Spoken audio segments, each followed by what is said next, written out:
pengguna Pelabuhan Sanur menyeberang ke Nusa Penida itu per hari mencapai 5.000 sampai 6.000 orang.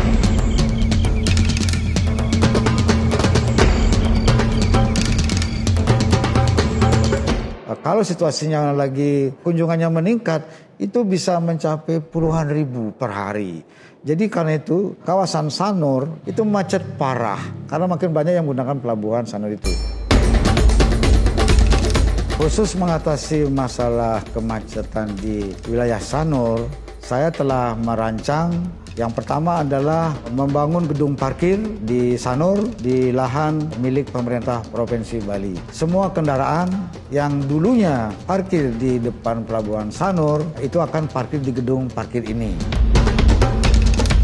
Masyarakat dan wisatawan dari gedung parkir ke Pelabuhan Sanur itu akan dibuatkan jalan baru kendaraan shuttle.